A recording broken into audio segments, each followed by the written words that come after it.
بسم الله الرحمن الرحيم اللهم افتح علينا حكمتك وانشر علينا من خزائن رحمتك يا أرحم الراحمين.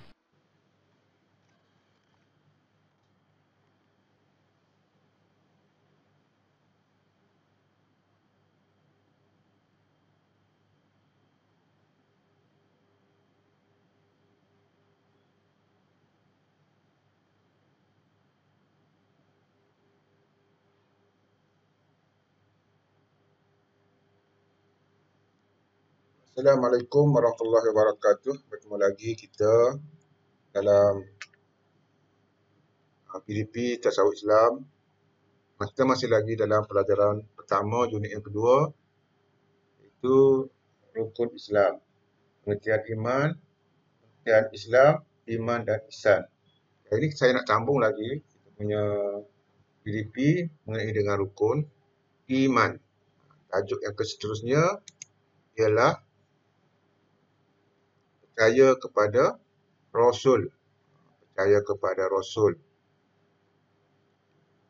Iaitu yakin dan percaya bahawa para Nabi dan Rasul merupakan lelaki pilihan Allah Subhanahu Wa Taala yang diberikan wahyu kepada mereka.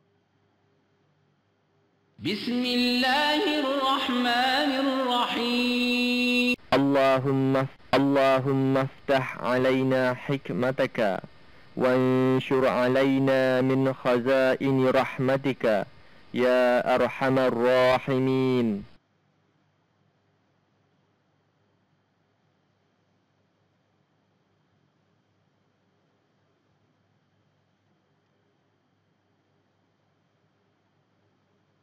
Pertama, pengertian Nabi dan Rasul. Pengertian Nabi dan Rasul.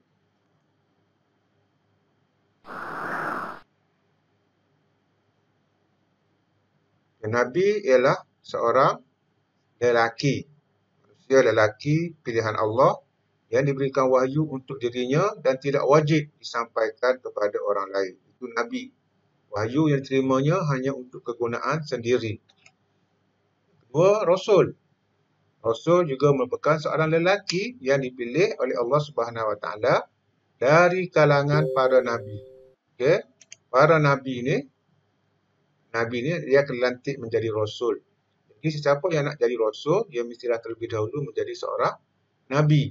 Diberikan wahyu untuk dirinya dan wajib disampaikan kepada umatnya. Rasul merupakan utusan Allah SWT kepada seluruh umat manusia, termasuk juga jin. Apa beza antara Nabi dengan Rasul?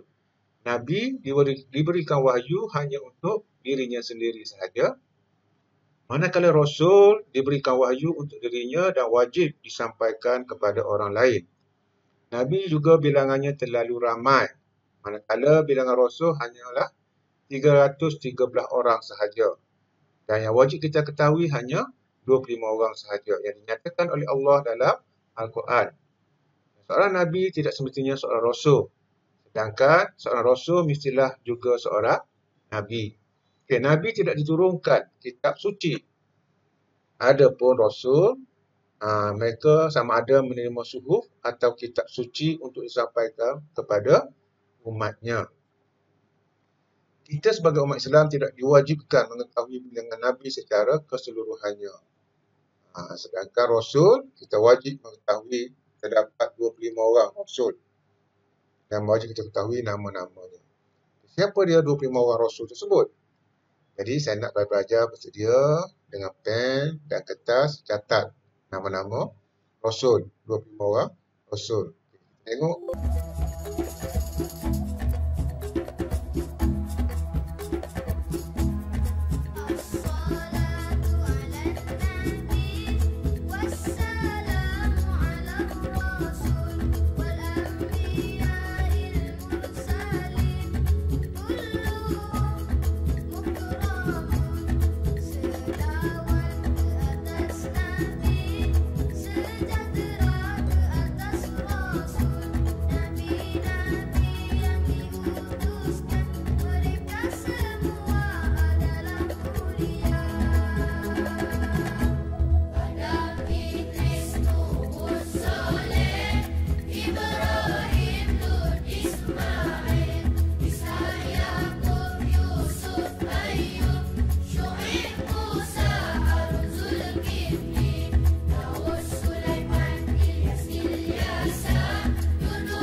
Itu nama-nama 25 orang Rasul yang wajib kita ketahui bilangan serta nama-nama mereka.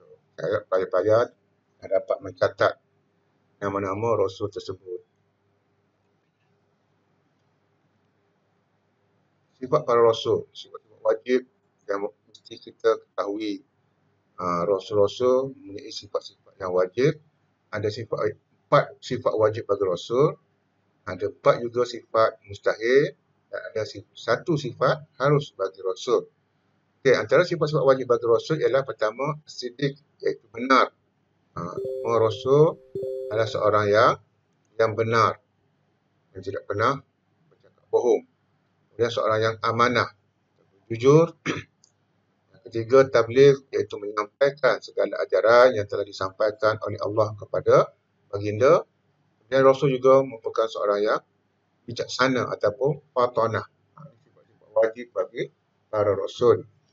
Okey, seterusnya sifat mustahil. Maknanya sifat ini tidak akan ada pada diri seorang Rasul. Okey, yang pertama, al-kazib, pendusta, penipu, pembohong. Yang kedua, al-khianah, iaitu seorang yang tak amanah terhadap amanah yang telah diberikan oleh Allah kepada mereka. Yang ketiga, al-kitman, iaitu menyembunyikan ajaran yang disampaikan oleh Allah Subhanahu Wa Taala. Dan akhir sekali, al-baladah, iaitu bodoh. Seorang Rasul bukanlah merupakan seorang yang bodoh. Okey, seterusnya sifat harus. Kerana Rasulullah juga merupakan manusia, maka mereka juga bersifat seperti manusia biasa.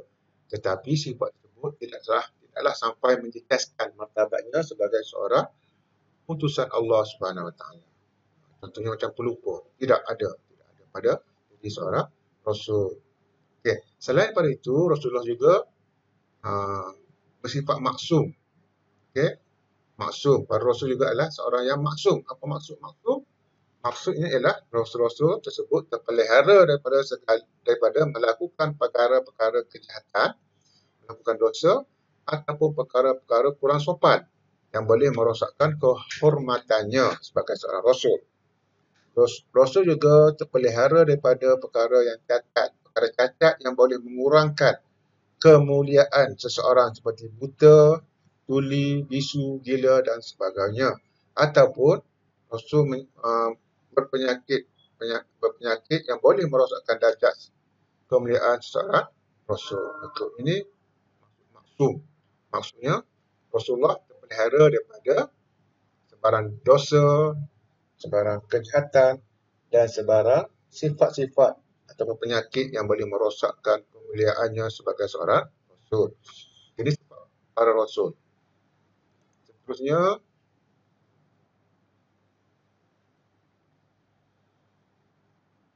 Rasulullah juga diberikan mukjizat, dikurniakan mukjizat kepada mereka.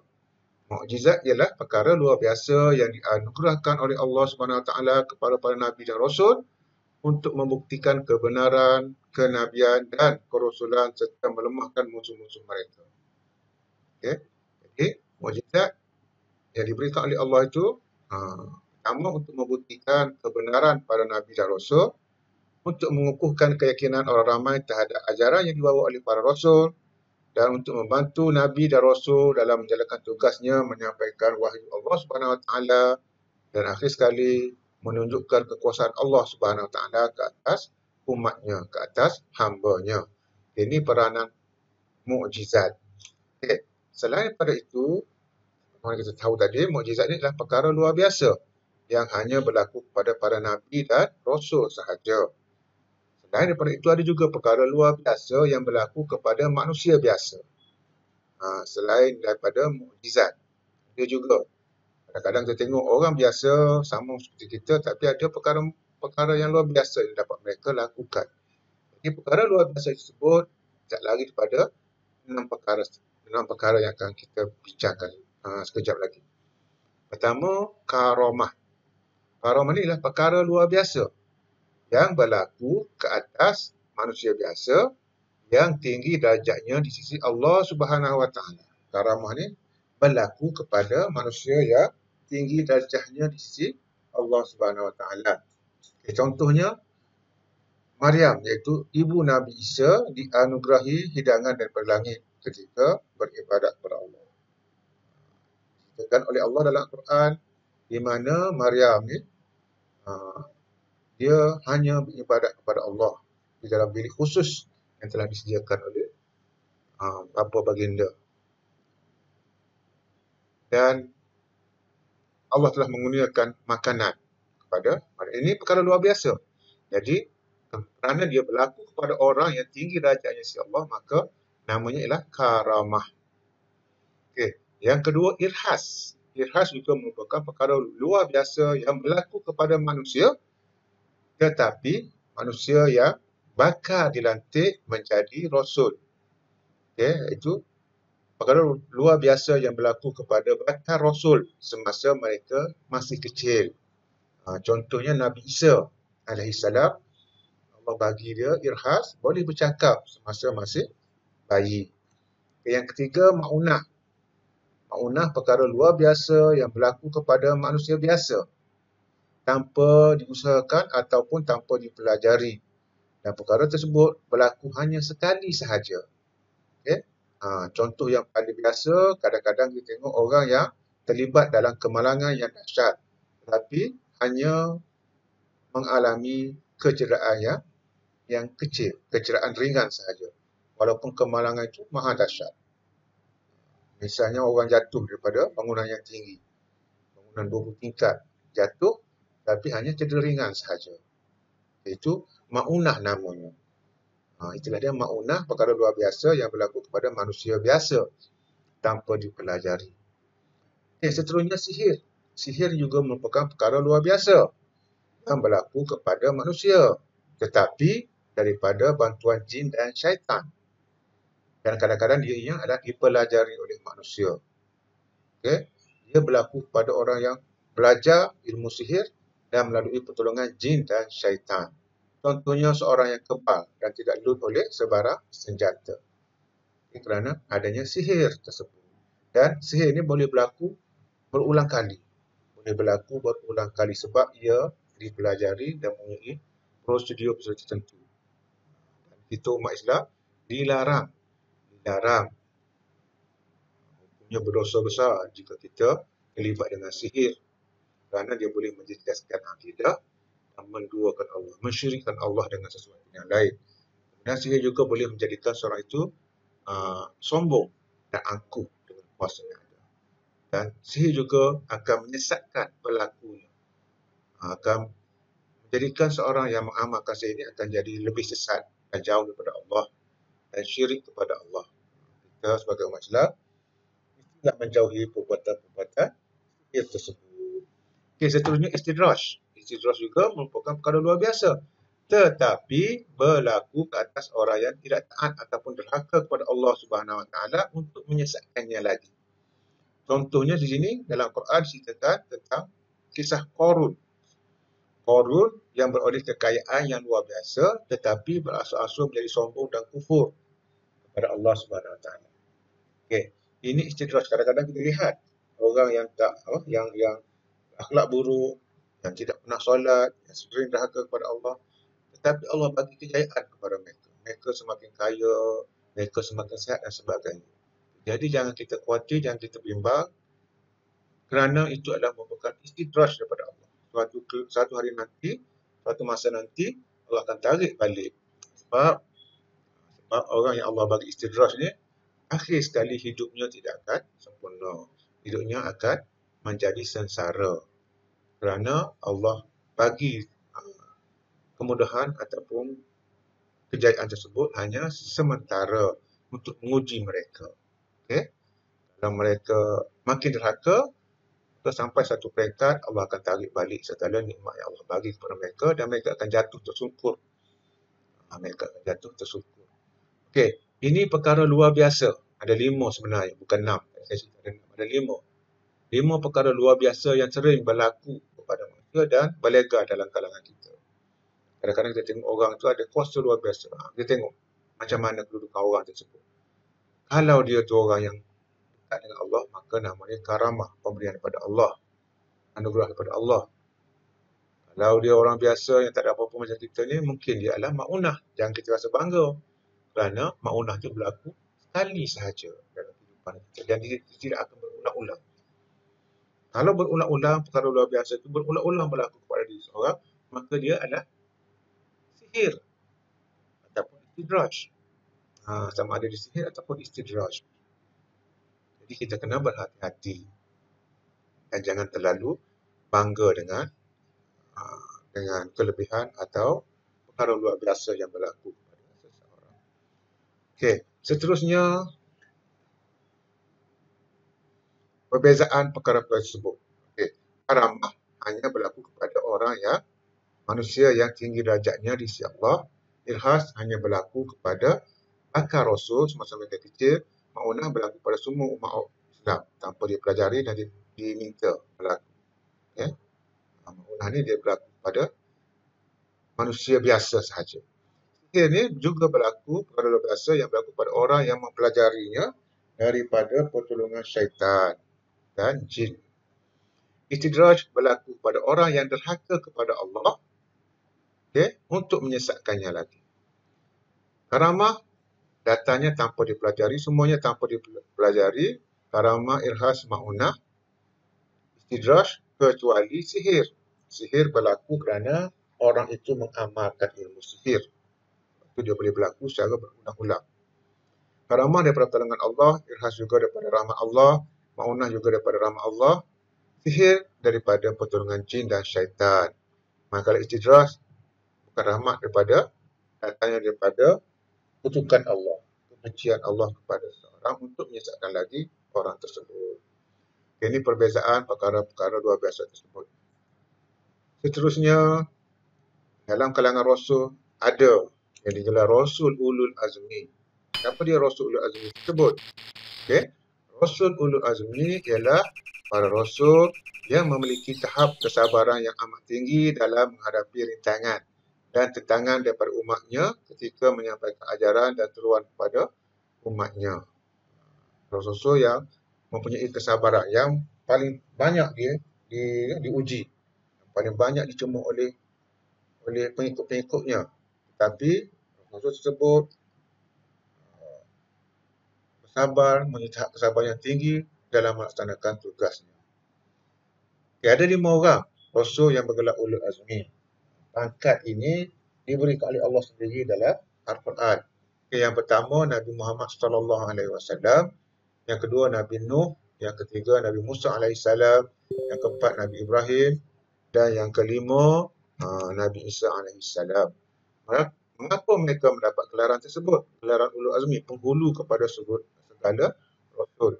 Pertama, kerana sebagai pengiktirafan terhadap keteguhan hati dan penderitaan yang dihadapi ketika mereka melaksanakan dakwah mereka. Yang kedua, kerana mereka tidak pernah berputus asa, malah sentiasa berdoa supaya Allah berikan hidayah kepada kaumnya. Dan yang ketiga, kerana mereka memiliki keazaman dan keteguhan jiwa yang tinggi semasa berdakwah. Okey, apa peranan Rasul? Peranan Rasul pertama, menyeru manusia supaya mentauhid dan menyembah Allah Subhanahu Wa Taala. Yang kedua, untuk mengajar dan menerangkan perkara gaib seperti hakikat ketuhanan yang sebenar, syurga, neraka dan kehidupan di alam barzakh, kehidupan selepas manusia mati. Okey, yang ketiga, untuk menyampaikan berita gembira dan bertindak sebagai pemberi ingatan kepada manusia. Dan yang ketiga, yang keempat, untuk menyuruh manusia supaya melakukan perkara kebaikan dan membaiki akhlak manusia. Yang kelima, untuk menyampaikan segala perintah dan larangan Allah kepada manusia. Seterusnya, untuk mengajar manusia cara beribadat yang betul. Dan akhir sekali, untuk menunjukkan cara kehidupan Islam yang sebenarnya. Ini tugas ataupun peranan para Rasul.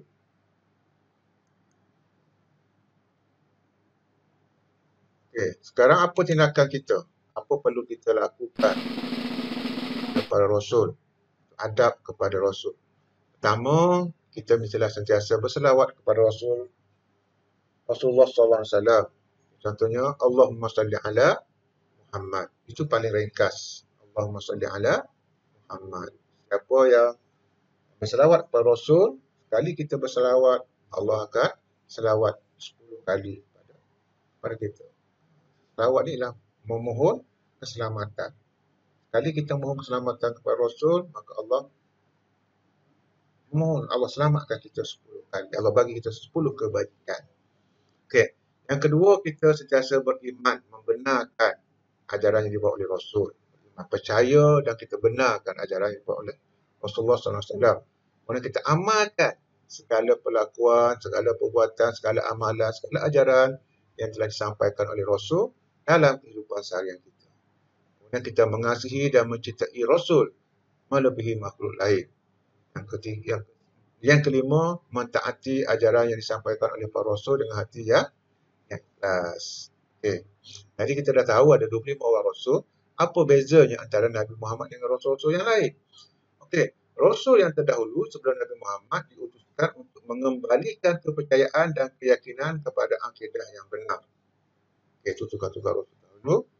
Diutuskan sesuai dengan zaman, bangsa atau wilayah ketika itu hanya kepada bangsa tertentu sahaja, hanya pada wilayah tertentu sahaja. Itu Nabi-Nabi terdahulu.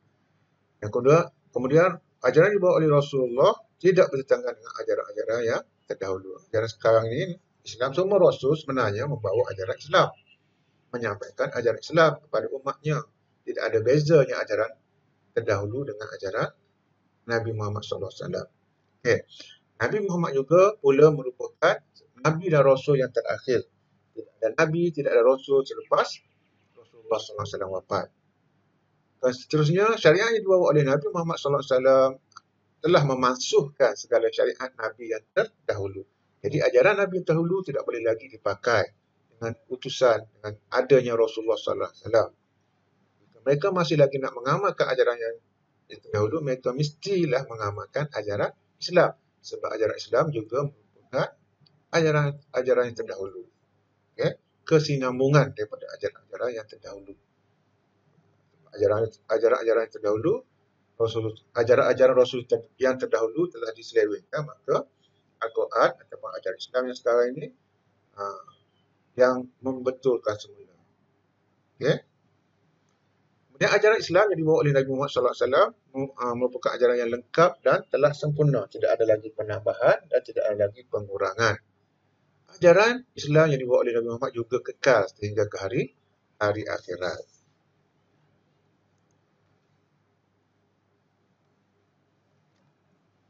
Seterusnya, mengapa Nabi Muhammad dipilih sebagai Rasul yang terakhir?